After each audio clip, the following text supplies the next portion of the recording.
Oh shit, I forgot to put the music on. Welcome to another episode of the Friday Podcast. What's fucking good? What's good in the hood? 64. What for? Catch me on the motherfucking what though? Kicking it in. What it do? I'm getting it in. Chilling with my crew. That OP. What it be? Keep it G. Like a tree. I stand tall. OG. Man. It's been an interesting week. Semana. At work and at home, and I'm blessed. We're all blessed. Sometimes life does not go the way we planned, right?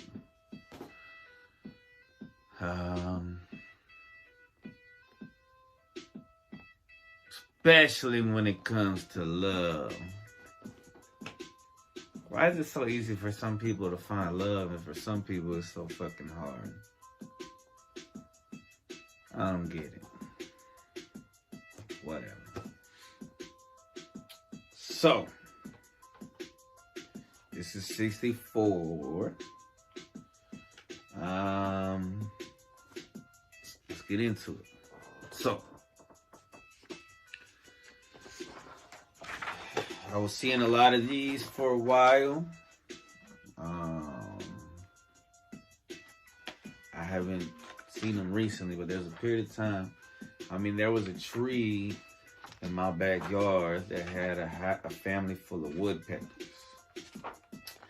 So woodpeckers, I mean, a lot of us know Woody Woodpecker, and then they made a whole new movie of them. So according to whatismyspiritanimal.com, a woodpecker, the symbolism and meaning. Now this is a quote from Mehmet Murat Ildan. Repeat the truth with the speed of a woodpecker's beak, making holes in tree trunks. Instead of repeating lies, repeat the truth. But not just at any time. Repeat it as fast as a woodpecker, making holes in trees. Tap, tap, tap. Again and again, woodpecker sends out Morse code to the world. What does it all mean? Woodpecker symbolism is tied to communication and resourcefulness. Woodpeckers find the hidden treasures in the tree trunks, which sustains them. What treasures do you need to hunt for within the tree of yourself? If you are walking in the woods, there's no question that woodpecker can grab your attention. The woodpecker knocks at our awareness. Are you opening the door?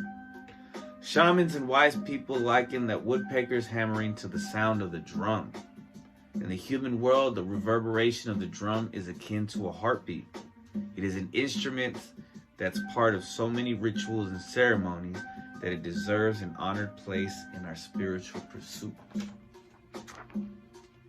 So perhaps woodpecker reminds us to return to the simple, life-giving sound of our heart and listen well to its message. When woodpecker spirit animal knocks on your door, you may have an opportunity that really stretches your creativity. When it comes out, do not tarry, get distracted, or give up. Tari or Terry? T-A-R-R-Y. I don't know what that word is. Stick to it like glue and see what you proverbially knock out. Woodpecker spirit inspires 2 chakras. Here are the chakras. Let's see, which one does it inspire? The heart and the roots. Heart and root. Man, I'm kind of sad right now, and I can't talk about why, but I fucking want to cry. And it's all right, man. It's okay to feel like that. It's all right. I'm a fucking man. You know, men can cry too, but I'm not gonna fucking cry on camera right now because I'm not Tyrese. So the heart chakra inspires honesty with self, of staying true. The root chakra speaks of getting back to our roots, those things we hold sacred, and having solid foundations. Another message woodpeckers may convey is being careful of your words, which I've been trying to do lately as well. Pick terms wisely. Speak less, listen more. It's hard to do sometimes.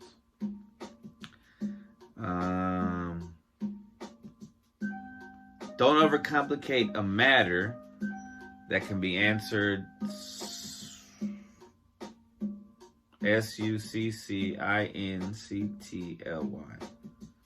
Succinctly. This is part of a woodpecker's focus on effective communication. So I'm surprised that it's not for this chakra too, the throat chakra. Beyond this, the woodpecker asks you, are you giving too much of yourself?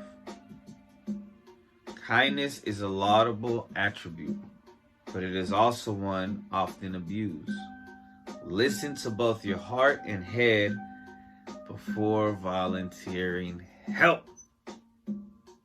There will be times you need the energy you give others for your own situations. That kind of resonates with me today because this resonates with me today. Finally, how are you doing in matters of resourcefulness? Have you tapped all your options? Have you created an organized plan for maintaining your stability mundanely and spiritually? If not, the woodpecker has arrived, offering help. So the woodpecker is a spiritual animal representing communication, honesty, truth, listening, your heart, drums. And again, that's from whatismyspirit-totem-power-animal-meanings/spirit-power-symbolism-meaning/ Alright, what's next? Alright, so the angel number. And if you know, I've done all the single digit triple numbers from 111, actually from 000 to 999. I've done 1010, 1111, 1212. And then I started doing the 101, the 202. Today is 303. Which is weird because when I'm thinking about something and I do research for this, it usually resonates with what's going on in my head. It's gotta be the angels and God talking to me and telling me it's okay. So 303. According to angelnumber.org, the angel number 303 is a message from your guardian angels, encouraging you to begin some new project and endeavors you are planning for some time because it is the right moment to do so. They are asking you to trust that you will be guided and supported by the universe and your guardian angels on that path. AglowLifestyle.com says, what does angel number 303 mean? Angel number 303 comes as a message from your angels that you want to make positive steps in your life. The angels want to let you know that any positive changes, projects, or efforts you have been working on are divinely guided and supported. TrustedPsychicMediums.com says that angel numbers 303 show up in your life because you need to create peace and serenity It brings in a positive influence in your life if you are open to accepting it. If you have been thinking of bringing a change in your life, whether it is personal or professional, your guardian angels are signaling to you that it is now the time to do so.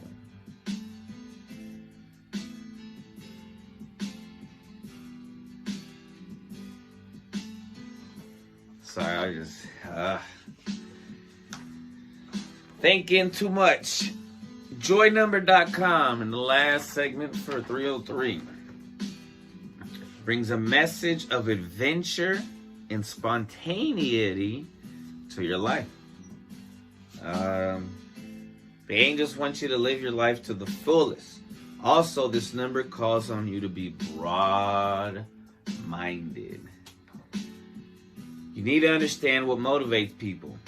Be ready to listen to the opinion of others, even as you voice your own. 303, baby. I need to take a break. Try to get my mind right. I'm feeling very sad. This music is not helping. It's not a sad moment though, man. I got my vision, I got my hearing. Even if the woman I like doesn't like me back. That's the worst thing that ever happened. I mean, I've been single for so fucking long anyway, you know. Anyway, be right back. Turn. Not as sad as I was before the break. Because the thing is, you know, I don't know. So I met somebody that one time that she was like, you know, that if you got rejected one time by a person, you're supposed to try again. I didn't grow up with that mentality.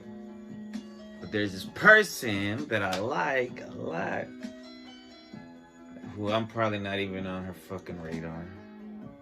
Isn't that how it always is? It's always like that.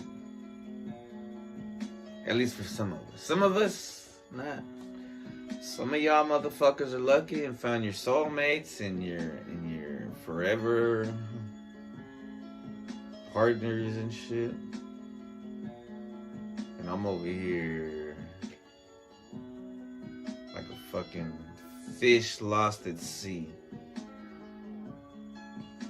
Not knowing.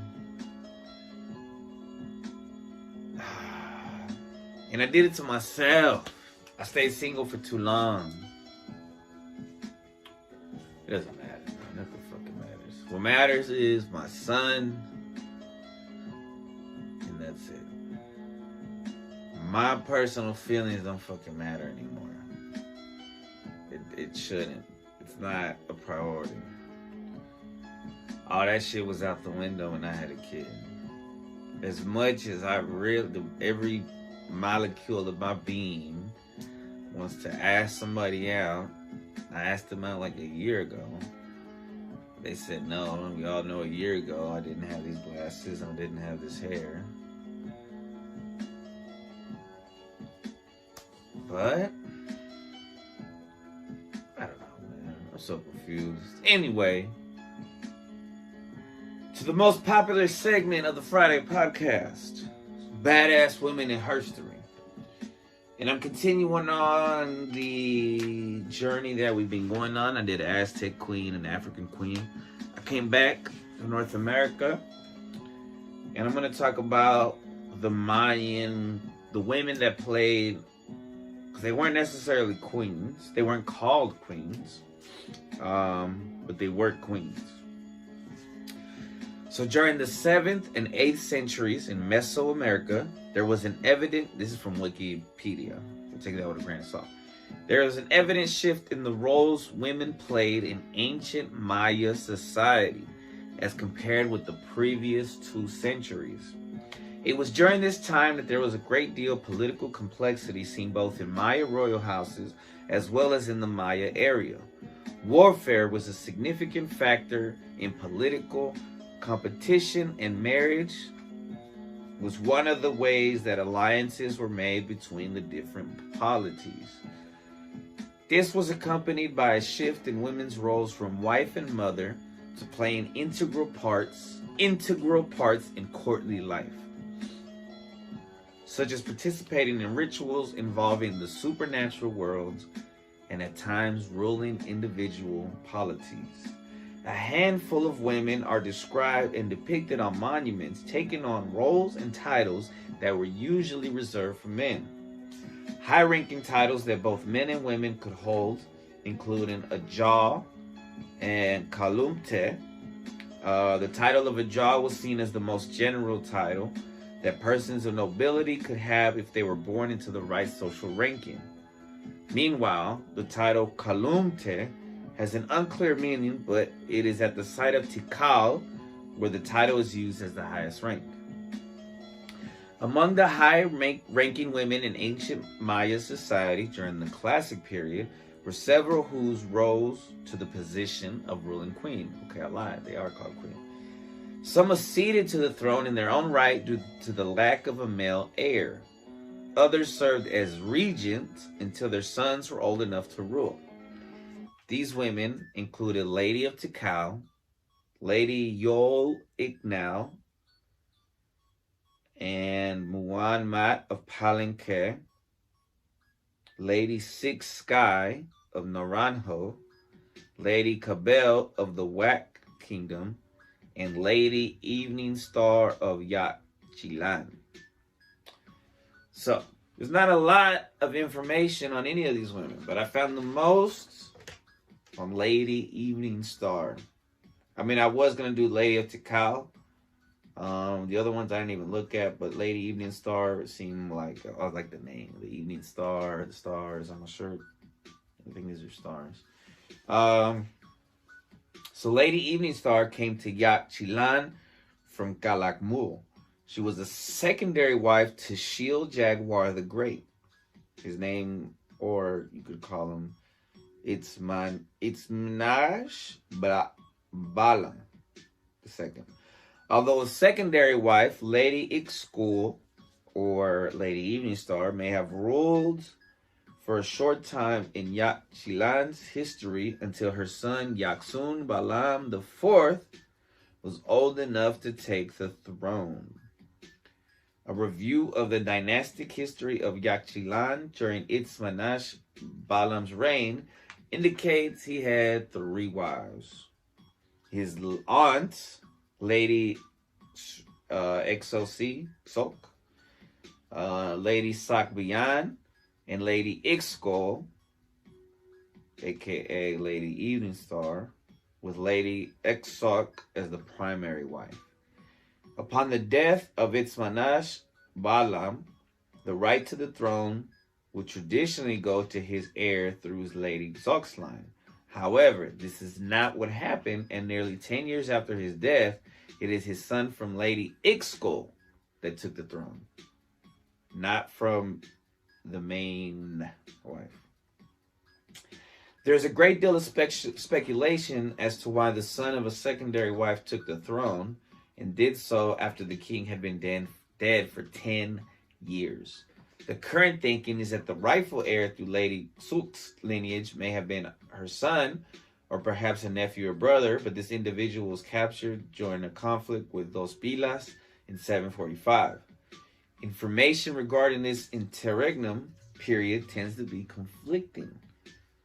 In their second revised edition, Martin and Grube note that at Piedras Negras, there's a mention of a new king at Yaxchilan, Yopat Balam II, who may have ruled for part or all of this period. However, supporting evidence for this is unknown from Yaxchilan. On the other hand, Jossaran notes that Lady Ixkul ruled as regent during this time, and it was not until her death that Bird Jaguar IV took the throne. A monument which refers to Lady Ixkul is Stela 35. Interesting. So you see, the powers that be try to make it seem like feminism is new. Yo, my people been doing it for a minute. Well, you know, my ancestors. Now, I don't know about in Europe. My Spanish ancestors weren't doing that shit, but my Mayan Aztec ancestors were, which is pretty interesting considering the fact that these were considered the savages. The savages were the ones that were more modern than the quote-unquote modern society of Eastern, whatever, Europe. They were older, but they're not, just because a society is older does not mean it is more correct. It's taken a long time to learn that. All right. The more I go on, the sadder I get. I mean, the less sad I get, but then I start thinking about this person again. I mean, it's not like she's like, everything happens for a reason, my friends. Chris included. Yes, I'm talking to myself. Yes, this is a podcast for the public. You will be fine. You are a strong, independent person. You don't need anybody. Anybody that comes into your life is complimentary. You are a legend. Tell that to yourselves as well, people, because it is true. You forget, but it's fucking true. Alright, now, I'm going to take one more break, I believe, and then we'll come back and do a couple questions. Ahorita regreso. I can't tell if I'm ugly or I'm handsome.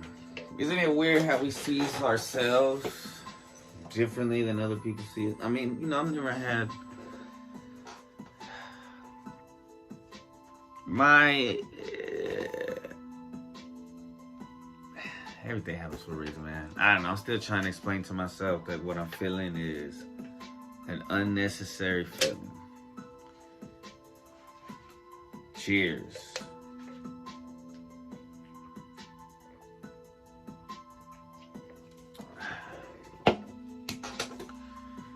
Moving on. 64. Oh, I was just gonna do like the fucking just questions and shit, but then I had to eat, and then I was like, fuck that, let me get my shit right. That's why I had to find a badass woman of history. That's why I made sure to do what the spiritual meaning of seeing the woodpecker is. And that's why I had to continue the angel number process. So let's do this. Questions from the great big book of questions. What's the biggest thing you need to improve? Woo! If I'm being honest, my diet and exercise. I need a marker so I can mark these off. Or a pen. Shout out to Natural Grocers. Good for you. Are you comfortable learning new things? And what was the last new thing you learned? Learning new things. It depends. Am I comfortable with it? No. Who the fuck is comfortable with learning new things? It's an uncomfortable feeling, but that's how it's supposed to feel. The last new thing?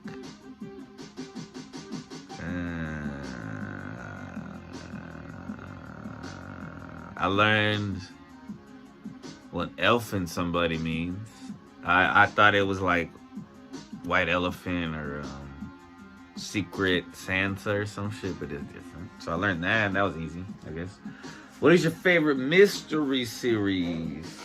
Well, Harry Potter's kind of a mystery series. Oh shit. Right? I mean, you're trying to figure out the mystery and stuff. I like that. Describe what you want your retirement to feel like in one word. Awesome. What do you and your friends do when you hang out? Talk, play chess, hang out. Oh wait, you already said hang out. Maybe partake in a little bit of CBD or something, Excuse me. Are you supportive of a friend even if you don't agree with what they are doing? to an extent. As long as it's not going to hurt themselves, you know what I'm saying? What is your favorite way to stay in shape? Hey, circle is a fucking shape, bitch. Sorry, I'm talking to the boy. Who do you think is the most credible philosopher? Yeesh. I don't know, an old ass person? I mean, that's so fucking hard. What famous celebrity chef would you want to cater your dinner party? I don't have a favorite. Oh, okay. I don't know any famous. I know, what's that dude who got killed for talking about the Clintons? Anthony Bourdain? Was he a cook or was he just like a taster? What is the longest movie you ever watched? It's gotta be Avengers Endgame. Titanic felt like it took forever when I was younger. Irishman was pretty long. Do you like to travel? Yes. If it's somewhere I want to go. What do you think is not fair in today's society? What is not fair? I mean, there's a lot of shit that's not fucking fair, man. It's not fair that mental health is put on the back burner. It's not fair that nice guys finish last. It's not fucking fair. It doesn't make sense to me. Let's see where we're at. It's 5 minutes. Okay, if you decide to get cremated, where would you want your ashes spread?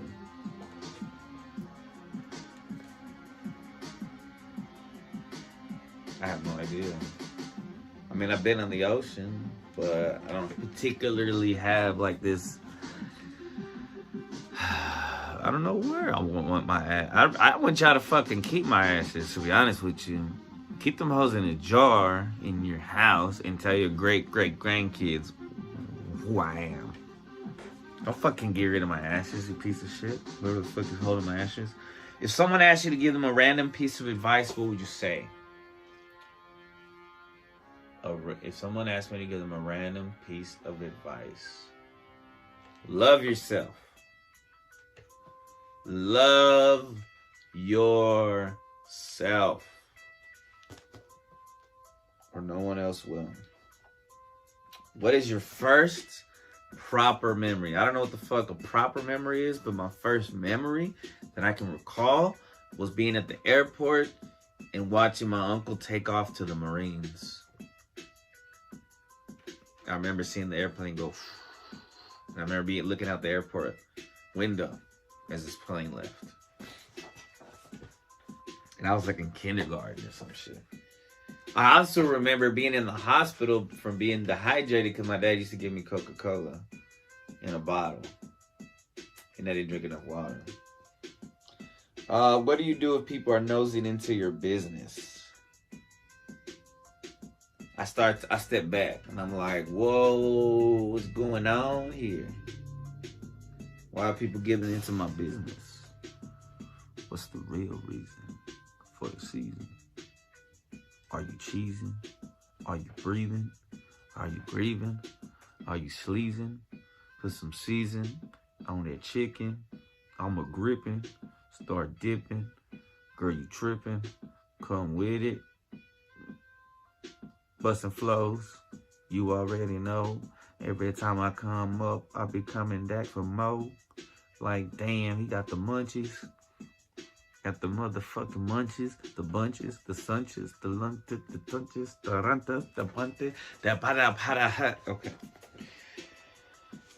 Let's finish this page, because this page is like, let's just do a couple more so we can finish this too. Who told you the best stories when you were a kid? Nickelodeon? My dad didn't tell me a lot of stories until I got older. My grandpa didn't tell me stories until I got older. My mom wouldn't really tell me stories. I guess my teachers, maybe? Cartoon Network. If you had to create a children's book about an animal, what would your book be about? Oh, I'd probably make a book about a bunny named April. Shout out to April, the bunny in bunny heaven.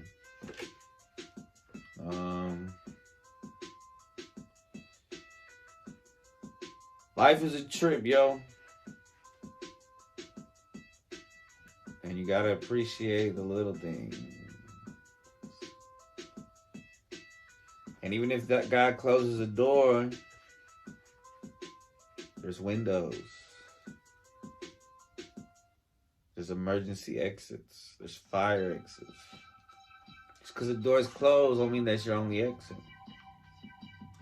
You know what I'm saying?